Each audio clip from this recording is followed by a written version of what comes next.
كل ده يا فادي. مورتبيلو مورتبيلو سينيوري. ومساء شريف على كل المشاهدين. النهارده احنا بنستضيف بشوي الأمس إبراهيم، مسؤول ومدير شركة ترابل بي ترافل، علشان في مفاجأة تانية النهارده هنعلن عنها. مساء الخير يا بشوي الأول. مساء الخير يا فادي، ازيك عامل ايه؟ كله تمام الحمد لله. أخبارك إيه وأخبار مفاجآتك إيه؟ كله تمام. انا عاوز اقول لك يعني عندنا لا حاجة حلوة جدا هتبسط كل الناس ومفاجأة كبيرة جدا. عشان بس الناس تربط وتقول لك المفاجأة التانية، هو إيه أساسا المفاجأة الأولى؟ نقول لكم الأول المفاجأة. المفاجأة الأولى أعلنا عنها من فترة قريبة إن إحنا رجعنا تاني بنتعاون بين جروب العيلة الكبيرة وشركة تريبل بي ترافل في رحلات القدس. إحنا بقالنا 3 سنين مع تريبل بي ترافل بنطلع وفود ودفعات لرحلات القدس، والناس بتروح تنبسط. وكان السعر من 3 سنين $1590. وبعد 3 سنين وبعد مراحل التضخم، والعالم كله مش بس أمريكا ولا مصر، العالم كله في نقلة في الأسعار حصلت. حافظنا على نفس السعر وقلنا برضو ل10 أيام ب9 ليالي ب$1590.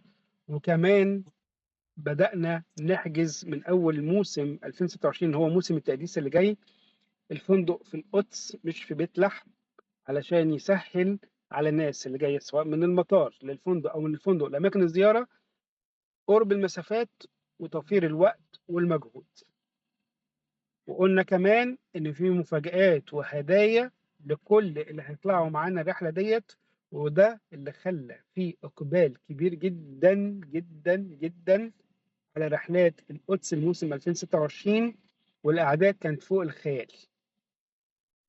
فبدأت ناس تسأل، طب واللي عايز يروح مصر ممكن بعد ما تخلص رحلة التقديس نحجز لكم على مصر، أو خدوا بقى المفاجأة التانية، ودي اللي هيعلن عنها بشوي الأمس دلوقتي، للناس اللي عايزة بس رحلات مصر، أو كمان يزودوا عليها أحلى وأشهر وأقدس الأماكن في روما، وهي الفاتيكان.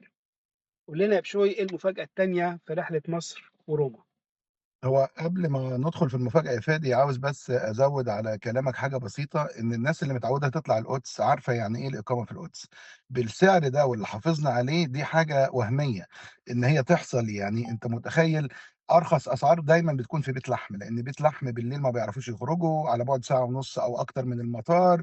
فلكن ان نديهم السعر ده في رحلتهم دي بالسعر ده في القدس نفسها، اللي هو بالليل ممكن يتمشى حرفيا لغايه كنيسه القيامه، دي حاجه وهميه. نمره اتنين، ناس كتير من اللي سالونا على موضوع السيفتي هناك. احنا لسه الشهر اللي فات كان معانا جروب امريكي، يعني حتى امريكان بيض كمان راحوا زاروا المحلات مفتوحه. القدس مؤمنه جدا جدا جدا فوق ما تتخيل. فمش عاوز الناس خالص، احنا اوريدي الناس بدات تحجز. وغير ان الناس بدات تحجز، الكنايس والمجموعات بدات تكلمنا كمان على مواعيد تانية للقدس. فالموضوع خلاص سيف.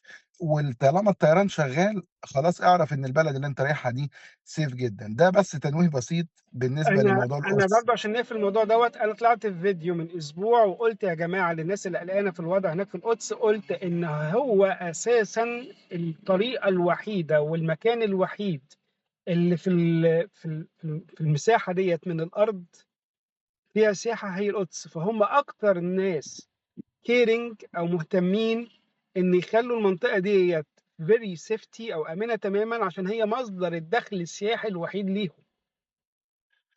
يس. واكبر دليل على كلامي ان لا توجد اي اضطرابات او ازمات او حروب او قلق في منطقه القدس، وبالتحديد المنطقه السياحيه اللي فيها آه، آه، كنيسه القيامه او كنيسه المهد او اماكن محاكمه المسيح او طريق الالام.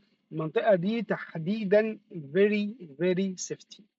يس، وبعدين خلي بالك يا فادي، احنا كشركه سياحه ملتزمين برولز كتيره. يعني احنا مش هنقدر نعرض حياه الناس للخطر علشان رحله، لكن دايما احنا في اجانب كتيره من جنسيات مختلفه اوريدي على الارض هناك. يعني ممكن الناس تدخل على البيج او نبعت لهم وتشوف تتفرج الناس امبارح واول امبارح والشهر اللي فات واللي قبله، على طول جنسيات كتيره، معظمهم طبعا من الفلبين والاماكن دي، بس الحركه ماشيه والدنيا سيف والطيران شغال ومفيش اي مشكله. بلس طيب كمان انا عاوز انتهز الفرصه عشان بس نقفل خالص موضوع القدس تماما وندخل على المفاجاه اللي بنقول عليها.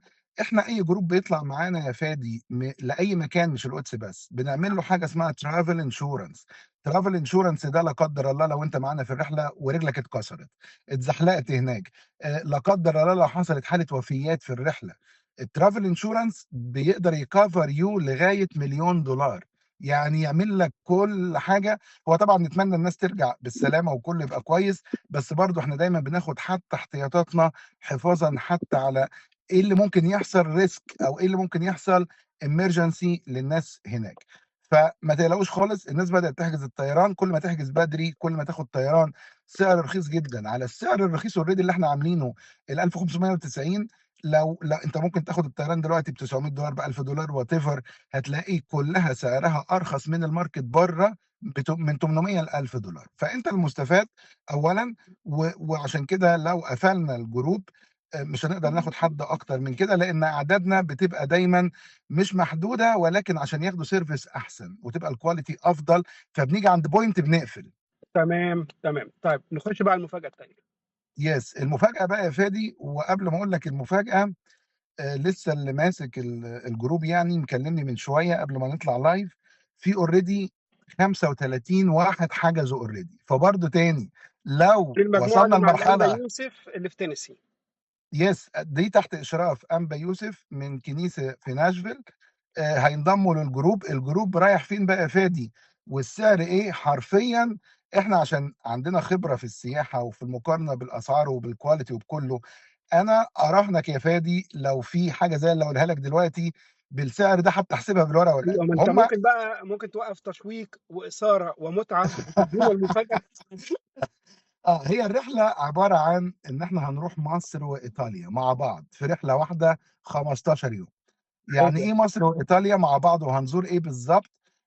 طبعا الجروب ده بتاع الكنيسه دي نزل مع تريبل بي ترافل من حوالي سنه بالظبط ورجعوا مبهورين، عشان كده هم كرروا تاني الرحله معانا لمصر تاني. هتقول ازاي كرروا لمصر تاني؟ هم فوكس على حاجات معينه السنه اللي فاتت، والسنه دي هيزوروا حاجات تانية معينه. زي ايه؟ طبعا القاهره اساسي بكل الاديره بالمتاحف بالاهرامات، لدرجه يا فادي حط لهم مطاعم تمشي معانا كمصريين. يعني لو شفت البرنامج هتلاقي كاتبين قصر الكبابجي، كاتبين الحجوجه، كاتبين سهره في النيل، الاكل اللي كلنا نفسنا ناكله مهتمين بيه وحاطين انكلودد.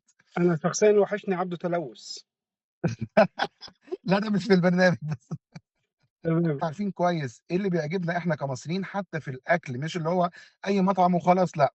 فهيزوروا القاهره بكل حاجه لمده 3 ايام، وهيزوروا يومين منه طبعا الاقامه يا فادي في اوتيل على النيل 5 نجوم ديلوكس، حاجه فخمه جدا جدا. وحتى كاتبين اسماء الاوتيلات بالاسم في البرنامج. اسكندريه هيبقى الاقامه في الهيلتون على النيل، سوري على البحر في اسكندريه، بكل زيارات اسكندريه طبعا بالاديره بمارينا وادي النطرون بابا كرولس، بالاضافه للزيارات السياحيه.